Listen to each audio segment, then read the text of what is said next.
All right, so the Rams added Braden Fiske. They traded up in the draft to get him. I'm going to tell you exactly what he brings to the table, why I love this move, and why I think he is going to be even better in the NFL. Before we dive into it, be sure to like, subscribe, and comment. Also, be sure to follow me on all social media at JKBogan. Now let's dive into it. So Braden Fiske was my number 42 overall player. They got him at 39, my number 4 interior defensive lineman, right ahead of Byron Murphy. That's right, I liked him more than Byron Murphy. Look, I know a lot of people are upset about the haul that they gave up. Look, the second rounder that they gave up in 2025 was genius by Les Snead and Sean McVay. Essentially what this means is that they get to hold on to the other 2 picks that they have in the 3rd round that they probably would have had to give up both to move up to where they did, at least one of them. So they give up a 2nd rounder in 2025. They give up their 52nd pick. They swap that for the 39th, and they give up a 155 pick. Maybe that is where people drew the line, but in reality, next year they're going to have comp picks. Not everybody's going to be re-signed. And in addition to that, they kept their 1st round pick by not trading up in the draft like they tried to. So because of that, they have a 1st rounder that they can also move down and just get another 2nd rounder. So it's not a huge deal, folks. I'm not too worried about it. I think this is going to be huge, and I think you guys are going to absolutely love this football player. So let's talk about why. Okay, this guy is 6'4", 292 pounds, 24 years old. Was a little surprised the way the Rams really, I guess, prioritize the older player, but you know, it is something that they've been doing. Western Michigan for 5 seasons. He was a 6-year senior, transferred to FSU, and he started all 13 games for the Seminoles. He didn't get to participate in the championship game due to the fact that he was injured, or not the championship, but the bowl game, you know, because they unfortunately got left out of the top 4, and I'll say that they should have been in the top 4, but that's neither here nor there. RAS score, so relative athletic score, graded him out as the 20th most athletic defensive lineman out of 1,808 in the RAS database, going back to 1987 with a 9.89 RAS score. 98th percentile 40-yard dash for interior defensive line, 95 percentile 10-yard split, 95 percentile vertical, 97th percentile broad jump, and 96th percentile shuttle. The strengths, what you're getting with him, he has an explosive first step. He has no issue getting in the backfield. He is going to be a pain in the ass for offensive linemen. It's why I kept calling him during the draft, during our live stream. I kept saying the Rams got some ass kickers up front, because that is what they are going to be doing. He has some jaw-dropping plays that even give you Aaron Donald vibes, just violent, ragdolling, breaking through within a millisecond, it seems like, of the play starting. He is freakish, okay? This is one of the more freaky interior defensive linemen that the league has seen, and now you can add him to Aaron Donald, who is probably the most freaky defensive lineman that the league has ever seen. The hand usage is incredible. I love it. It's very impressive. This guy's he has active hands. He's like a ninja. You know, always trying to get to the quarterback, always trying to get to the ball carrier, no matter, you know, what he can do. He's wide enough where he looks like a freaking nose tackle, but he moves. He's quick and nimble, where he moves sideline to sideline like a linebacker. You could see him on film. You throw, you know, a quick screen pass to the flat, and he's running down the running back and making a play.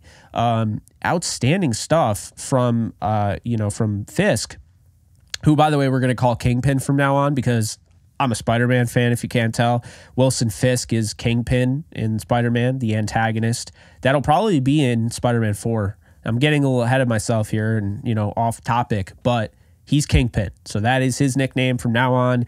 You can't have a name like Fisk and not be called Kingpin. So I don't know if he already has been, but I'll be calling him that moving forward. So, you know, I think just his wide overall, you know, torso is something that's really fascinating. And just you watching him move, it's like he's not supposed to move that way. It makes it even freakier. He is nasty at the point of attack. I mean, this is somebody that has the power to bull rush defenders. You know, his motor is similar to Jared Verse, because I watched the tape and they both, it never stops running with either of them. The dude is absolutely relentless, just like Jared Verse, incredibly athletic, also really smart smart, savvy player, diagnoses plays well, shuts them down. He's crazy agile. I mean, this is one of the more, agility-driven interior defensive linemen in this draft. Can be dominant against the run. I think he's got all the chops to do that, and then he's got the pass rushing prowess as well. The ankle flexion is on full display. He's got some bend where you could use him on different areas of the defensive line, maybe even give him some edge reps to mix things up, and he's got world-class work ethic.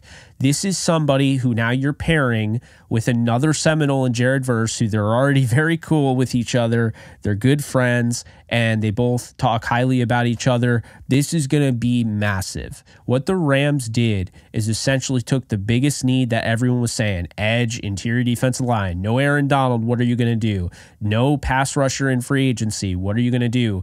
They went out and got these veteran rookies. And what I mean by veteran rookies is, Jared Verse is going to be 24 this year. Braden Fiske is getting, he's going to be, I think he's going to be 25 this year. So you're looking at guys that are older, but they're more experienced. Like I mentioned with Fiske, he spent 5 seasons at Western Michigan. Okay. He worked his way up from a mid-major and transferred to FSU, and on the brightest stage. And, let me just put it this way. Florida State, when Jared Verse and Braden Fiske were in the lineup, were undefeated. They didn't lose when those guys were on the team. So that's something to say. Now, his weaknesses, and there are some, okay? He's not a perfect prospect. It's why he went in the second and not number 1 overall. And still, number 1 overall, you have your faults. The weaknesses here, and I'm being a little picky, but I want to put everything out there on the table for you to digest so you get an idea of who this guy is. He's not as big. Okay, that's a weakness. I don't really care, but it's considered somewhat of a weakness. He's playing under 300 pounds, to keep in mind. Aaron Donald played under 300 pounds. At one point, I think he said he was playing around 250, 260, which is insane. He was getting pushed around, though. Not Aaron Donald. I'm talking about Fiske. And you could see it on tape. Bigger offensive linemen are shoving him back and, almost putting him in bad spots, injury-wise. So that's something that is a little concerning that I think, obviously, NFL coaching, NFL weight room, things like that are going to help, at the next level. His arms are short. They're not just short, but they're well below average. And that hurts his ability to win, and it makes really his margin for error like wicked small. So that's something to keep in mind there. He doesn't have a full arsenal of moves. This is somebody that's going to be using his hands a lot. He's got a club move. He's got a chop move. But he doesn't have like crazy pass rushing maneuvers. He's not Aaron Donald, of course. He's already 24, like I mentioned, and he's got nagging injuries in his, past that did not cause him to miss many games, but could be something to monitor. Hopefully it doesn't become any issues. I know the Rams and soft tissue injuries have been kind of frustrating. So hopefully he doesn't have any of that. Overall, I gave Fiske an 86.5 out of 100, which came out to be a second-round grade. He's a plus day one starter, okay? This is not just a day one starter as a rookie. This is, one of the better day one starters as a rookie, one of the better rookie starters. I have a feeling he's going to be absolutely dominant at the next level. I think next level coaching and the weight room and just the training and everything is just going to actually make him better. And I know that's surprising, but I think he's going to be even, much better than he was in college. And he was really good in college. I think there's a chance he'll end up being special in the NFL. Not Donald level, but this was a really good pick. I disagree with the consensus believing he's more of a rotational guy, based on his, limitations with his length and so forth. I think, to me, he's a day one starter. You can rotate him around the defensive line. You can move, Bobby Brown to the outside, move Kobe Turner, in at nose tackle. You can move him on the outside and so forth. But I really think Fiske is just a starter. Okay, you can move him all over the defensive line, but you want him on the field, as long as you can have him. And to me, he bolsters this Rams interior defensive line next to Kobe Turner, next to Bobby Brown III. They have depth. I really like Desjuan Johnson, last year's Mr. Irrelevant. Do not sleep on him. I like Corey Durden as the backup nose tackle, and I also like bringing back Laryl Murchison. Really, what it comes down to, the Rams got a freaking stud in Braden Fiske. I would say my comp for him when I was watching him is he's a taller version of Geno Atkins, who went in the 4th round in 2010, 2-time All-Pro, 8-time Pro Bowler. Geno was kind of the guy that people compared Aaron Donald to. I thought Donald, when I was comparing him, I thought he was more like John Randall type, but anyway, the point I'm making here, also Warren Sapp was another. The point I'm making here with Fiske is that I think he has a chance to be special. Okay. And it's not crazy because he's 39th pick.